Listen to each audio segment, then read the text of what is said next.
Well, it's Friday, December 12th.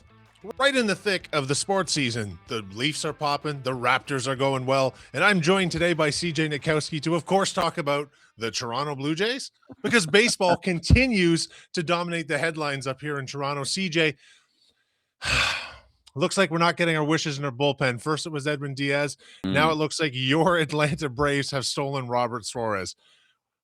Talk a little bit about the Suarez signing, him coming off the market, and where the Jays could look to next. Yeah, zero guilt on my part as an Atlanta Braves broadcaster that we were able to get Robert Suarez. I don't think Edwin Diaz was ever on their radar. This is, well, from the Braves side, first of all, it's a good ad for them. They brought Raisel Iglesias back for 1 year to be their closer, and Suarez gets a 3-year deal. And he's been very honest about the fact that he's perfectly fine just setting up. Now, I think he ends up closing probably 2 years from now and maybe the rest of that contract. But this was a big need. The Braves did not pick up the options of a couple of really good relievers in Pierce Johnson and Tyler Kinley. They needed to revamp their bullpen. They got a righty in Joe Jimenez, who did not pitch at all last year. He had knee surgery more than a year ago, and they're still not sure if he's right. So from the Brave side of things, they needed to revamp their bullpen. They've done that. They've added pretty big. They may not be done. All of these teams need to add to their bullpens. That's kind of what's going on. And right now we're in the thick of these relievers and especially these closers getting all the attention. So now if you're a Jays fan, to spin it forward and saying, what are we going to do?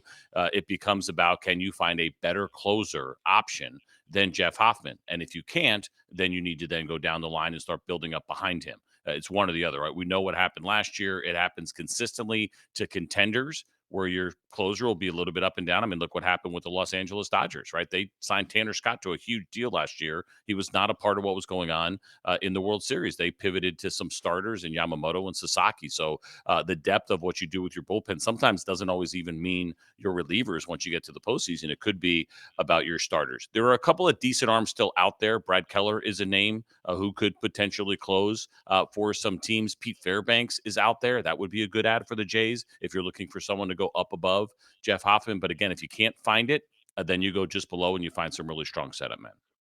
Yeah, Pete Fairbanks is a name we've heard quite a bit up here in the various rumor mills and whatnot. Seems like he'd be a pretty good fit as well, but they didn't get their man. But, stepping back for a second to the World Series that we just watched, and I don't mean to simplify what happened because it was one of the all-time great World Series.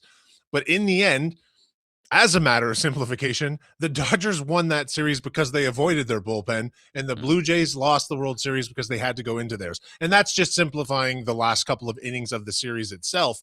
But these teams both needed to address this situation. I do think the Jays were in a bit better of a position with their bullpen, but they still have to address this because, as you state, sometimes these guys just don't go the whole season with the full mustard on the hot dog sort of thing. And sometimes they just fall off in the career. We see even Diaz, he got a relatively short contract. It was 3 years, I believe, right? Yeah, 3 years, $69 million.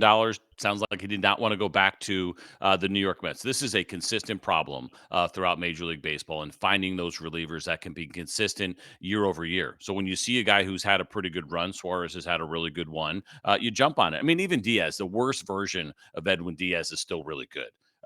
2 years ago, the ERA was a little bit high, but the strikeouts have always been there. The swing and miss has been a big part of his game. He is a legitimate dominant strikeout kind of closer. In the case of Suarez, he can get some swing and miss, but there's a lot of contact there as well. He just has a really good fastball changeup combination. So while you love to have the swing and miss, especially come postseason time, you're just looking for guys to get outs. And it's very tough to do. And again, it's happened. It's wild to see what happens with these teams and the money they're pour into their bullpens. And then if they do get to the postseason, some of the things that are going on if they don't have their closer. And so again, that could be the case for the Jays. Just get as many arms as you can for that exact reason. You just don't know how the season's going to go. Yeah. And I mean, a lot of the Dodgers fans are obviously riding very high on this signing. They haven't seen the major downside that I've seen. They're going to have to listen all season long to Timmy Trumpet being blared over the loudest sound system on earth. There's going to be a lot of inner eardrum damage to people in Los Angeles area this year. But do you think, in your opinion, CJ, former major league pitcher that you are, and observing the game so closely, can the Jays run back the crew that they had to end the season last year and still contend for a World Series? Bullpen wise, I would say probably not. Now, what they're doing in these other positions, obviously bringing in Dylan Cease and Cody Ponce, I think they've done a really nice job of beefing up their starting rotation. They run deep now to the point where Jose Barrios may not have a spot in the opening day starting rotation. Eric Lauer, right? These are a couple of guys that, whether they help out in the bullpen, whether or not they become trade chips. I know there's some talk about maybe Barrios and the value being down a little bit, so you might not get what you want in return. They've done a good job on that side of it, a really good job. Now I think everyone's waiting on the bullpen, and we'll see. There's still another position player I think that has to happen for them, and there's a lot of different ways that they can pivot, as we've talked about in the past. They had that really good flexibility with guys like Ernie Clement, with Addison Barger, that they can play the infield, and especially in the case of Barger, or you can put him in the outfield. It's a good spot to be in. They have another big move in them. I don't doubt that. I listened to Ross Atkins during the winter meetings and some of the things that he had to say when they were in Orlando, and it's been full steam ahead. It's been a good offseason for the Jays. Now it comes down to, where is that last big piece? I think they got another big move in them. The question becomes, who's it going to be? Yeah, we'll get there, CJ. I want to stick on the mound for a second because you just mentioned Cody Ponce. He's come over from Korea. What are realistic expectations for Jays fans? And, how is he going to fare in this situation? Because it will be relatively low pressure for him with the arms that he's surrounded by.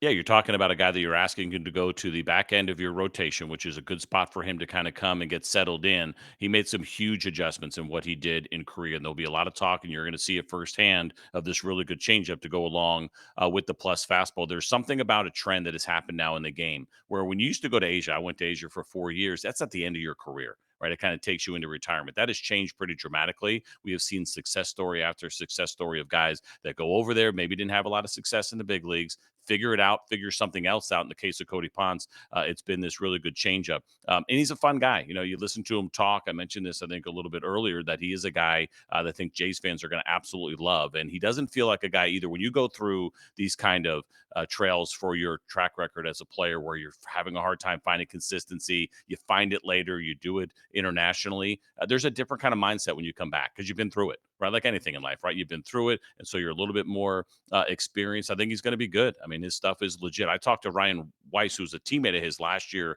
who has now just joined the Houston Astros. They were in that rotation. They both dominated. And he was talking about Cody and saying, man, this guy was playing a video game last year. Like, he was just so locked in. Dominated in Korea, so he's coming over with a completely different mindset than when he left the States. And I think he's going to do good. His stuff looks like it's good. It's going to play, and I think mentally, probably more important than anything, he's in a great place.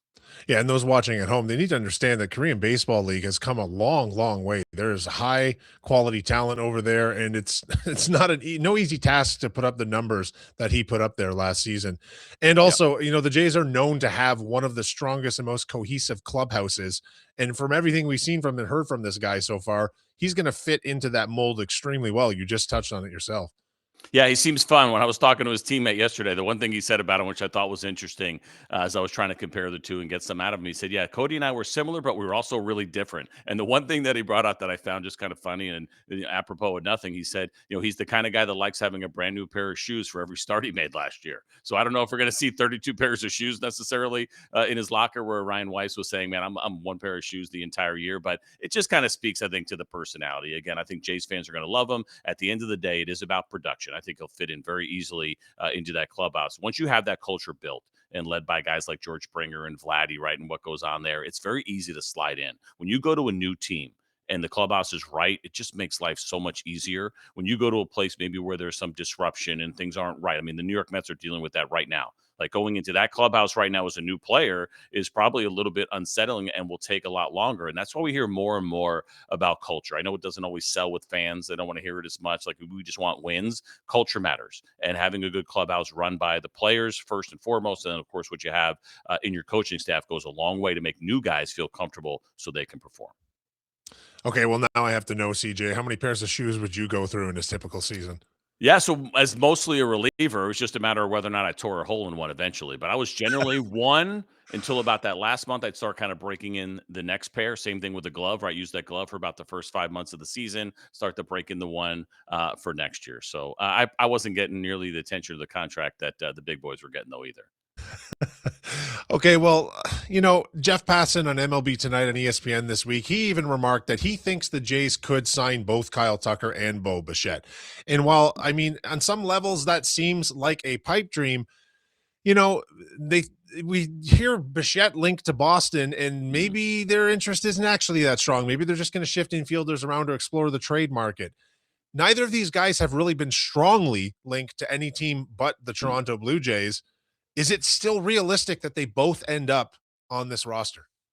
That would be unbelievable if they could pull that off. I think that's a little bit harder to do if you're the Toronto Blue Jays, and quite honestly, for both of those guys. Now, if they want to give them the best contract offers that they can get, then yeah, they'll both be there. I think for Bo, it seems like there's probably a little bit of a stronger pull because, of course, he knows it. He tasted what happened in the World Series last year. There's some unfinished business for him in a Blue Jays uniform. I think in the case of Kyle Tucker, he's an interesting guy. He's a little bit more quiet, but he's a really great player. I do think he'll have legitimate offers from a team like the Dodgers, unfortunately, because they actually still have payroll room compared to where they were a year ago. So they could fit him in. And then it kind of becomes that question. Sure, both would be great. I'm not as confident that they could pull that off. That would be an amazing story for us to be able to talk about. But if not, then it's, well, which one would you actually want? And it's hard to be objective when you're a fan, right? I mean, obviously you love Bo Bichette. You want to kind of see that business get finished and go win that World Series. But to step back and try to be objective, it's a tough question. Would you rather have Kyle Tucker or would you rather have Bo Bichette if you could only have one? Yeah, and you wonder if there's not much of a market for Bichette right now, that could potentially drive the ask down for the Jays a little Mhm. bit and free up a little bit of space. But is that market the lack of interest, or I shouldn't say lack of interest, the lack of wild speculative interest from many different teams? Is it due to that injury and where the injury was on his body? Is it due to, he's not the strongest defender, he's not the worst either, but he's not the Mhm. best? What is the lack of interest in him potentially? It's a really interesting story that I read last week, or at least I think I saw it on X, and some quotes about and wondering, with Kyle Tucker, because he's such a laid back guy, does he absolutely burn to be great? And it's probably unfair to do that, quite honestly. I don't love even saying that, but it was out there. And so I think you always have to at least talk about it. You're never going to really know. I think the thing that scares you a little bit is that one of the things, and I used to work with Steve Phillips, a former GM over at XM, and he would always talk about keep an eye on how a free agent finished, the team that he finished with. If he was still a fit there, check their interest level. And that might tell you something. Again, it's not going to tell you exactly everything, but the Chicago Cubs made it seem like he wasn't coming back. Right. It seems like they're not in. Now, it could be about the fact that even though they're the Cubs, they don't spend like the Cubs probably should. And they understand where that contract's going to go. But it is kind of interesting, right? That they had him there and they could use him, but yet it doesn't sound like they're in on him. Take that for what it's worth. What it's worth, I'm not exactly sure, but it is, I think, at least worth kind of discussing with him. And then as you get to, and this is probably really unfair, this would not make him very happy, but think about how the Anthony Rendon situation ended in Los Angeles with the Angels, right? Is it fair to make a comparison there? It's probably not, but there are similarities in the personality where it's kind of laid back, highly talented. I don't think it's going to go nearly like it went for Rendon. That was an absolute disaster, but he was coming off an unbelievable season. At the time, I was working for the Rangers, and I was like, man, he'd be a perfect fit here. I hope they get Anthony Rendon, and they didn't, and they dodged a huge bullet because of it. So you always wonder about that. It's hard to tell, man. It's so hard to tell from the outside, and it's probably not fair to do it. But there is something about that part of it that, at least fair to ask, right? Is you're going to make a huge investment in a player. You try to get to know him the best you can, find out what kind of makes him tick. How does that motor run? The talent's there. But is he a guy that is driven to be great? Yeah, these are nine-figure contracts, and the first digit isn't a one. So these are all Yeah. fair questions to ask. Yeah. And speculatively speaking, maybe he's better off somewhere where he will never be the biggest bat in the lineup. And not only that, Vlad will always be the biggest bat in their lineup, he draws so much of the media attention onto himself. That does provide a lot of stress relief to other players in the clubhouse. Maybe it's a better fit for him. I like that too, right? Thinking about Vlad, it's a perfect example with this personality with Kyle Tucker, because I'm with you. He doesn't seem like the guy necessarily that wants all of that attention. So, what does that mean and how does he fit? Just go do your thing, right? Even in Houston, he wasn't that guy. I mentioned, I think the Dodgers will be in. He won't have to be that guy necessarily with the Dodgers as well. So, as you sit there and try to look at your roster construction from a personality standpoint and say, okay, where does Kyle Tucker fit here? I'm with you. That actually probably would be ideal because you have the leader, you have the biggest contract, you have the fan favorite. He's going to be the guy in front of the microphone. Think about the years when you have good teams that struggle. I remember this with the Yankees for a while, and they would always be talking about when things weren't going right. Derek Jeter would always be there in front of the microphone and talking about the team and what's going on. Kyle Tucker's not going to have to be that guy. Juan Soto has to be that guy for the Mets, whether he wants to be or not. He kind of has to be, right? I know that he has, for instance, Lindor there. Yeah. But I mean, now more Yeah, than ever, right? And some yeah. guys are not comfortable. Some guys feel like they're forced into that position. But I think it's a fair point with Kyle Tucker in a place like Toronto. He would not have to be that guy, and he probably doesn't want to be that guy. Well, you mentioned the Mets, and we might as well stay there for a second because there is now a tie to the AL East because Pete Alonso has left and gone to the Baltimore Orioles, which, that makes them a stronger team because he still has plenty left in his bat as the Mets continue to implode. Yeah, it's really interesting, right? There's always drama in Queens. They just can't seem to get away from it. Again, and it's a little bit unfair, but what we do now, you can't help but speculate a little bit. Go back to Brandon Nimmo. Brandon Nimmo was a guy there that wanted to be a Met for his entire career. He's in the middle of building a house down in Port St. Lucie where they have spring training. He agreed to leave. He didn't have to. Right. If he loved it there, if he was so locked in, he could have said no because he could control whether or not he was going to be traded. But he said, you know what? After they kind of laid it out, he said, go ahead, you can trade me. And they did. And they sent him to Texas. Edwin Diaz, that contract was close, right? And I think the Mets probably could have even ticked up a couple of more million and made it even. But it seemed like he had one foot out the door as well. And then Pete Alonso, go back to last year. They signed Juan Soto. Pete Alonso was their guy. He just seemed like he wanted to go back to New York in the biggest way, right? It was almost like this fear of missing out on what's going on with Juan Soto and all the excitement with this team after losing the year before. They were so close, right? They want to kind of run it back. This year, when the season ended, he was asked right at the end of the season, once they got eliminated, are you going to be opting out of your contract? And he immediately said yes. Like, it wasn't like, oh, I'll think about it. I'll wait till the season gets over. Let me go talk to my family. I felt like he was like, I'm out. Like, he didn't say it directly, but he came pretty close. And the Mets could not afford it. It wouldn't make sense on their roster to offer him a 5-year deal. So that's three pretty big pieces that seemed like they were perfectly fine leaving New York and leaving Queens right now. And at least there's a perception problem of, even though Steve Cohen's got a ton of money and it's a huge market, but there's something about, we keep talking about with this clubhouse and some things that are going on, that all of a sudden it feels like some big time players don't want to be there. Yeah, and with him moving to the AL East, that's almost further incentive for the Jays to chase after Tucker or both of these bats to keep pace, at least offensively. But back to the Mets again, Soto started so poorly under the pressure. And I grant him that that probably was an incredible pressure cooker, which he absolutely brought onto himself. Mm. But one of the reasons they were even able to get through that, and he was able to get through that, was because of Alonso's continued success at the plate for that team, and he carried that offense from the point of view of driving in runs for so long. And now, this isn't a New York Mets show, but my Yeah. God, what is Soto going to do this season? It seems to me like he might be in for another season just like last.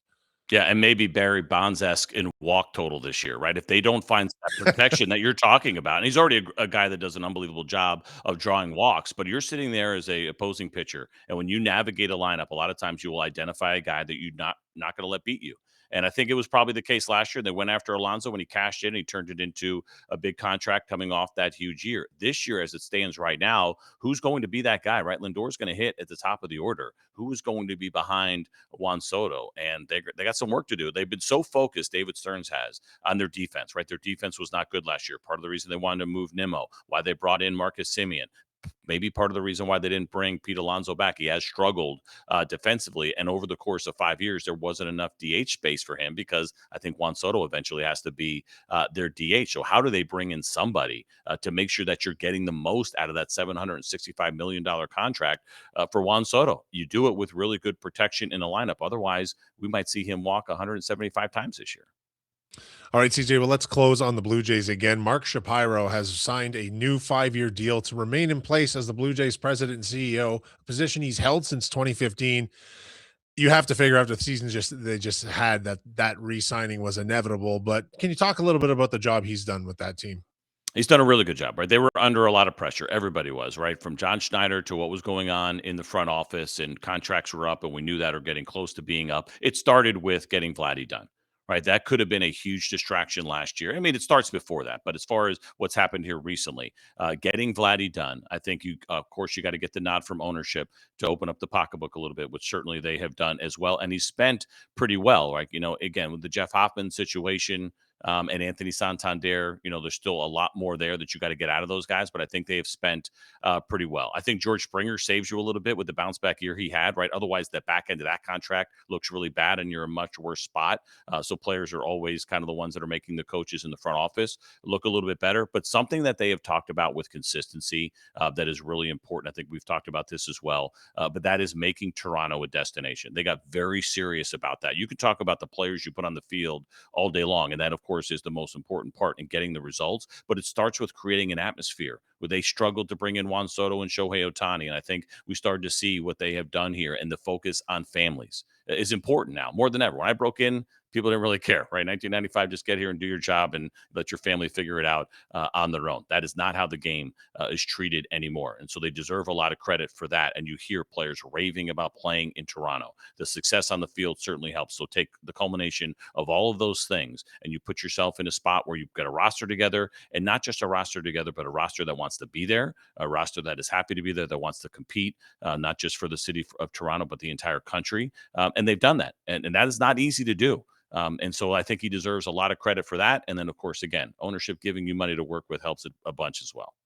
Yeah, that part helps just a little bit too. Yeah. Thanks for joining us, CJ. I'm sure I'll see you about 45 minutes after the next Blue Jays signing, give or take, because it is big news up here. Until the Leafs figure things out for themselves, the Toronto Blue Jays will continue to dominate the headlines. For Toronto Sports Rush, I'm Kyle Andrew, was joined again today by CJ Nitkowski. Talk to you soon.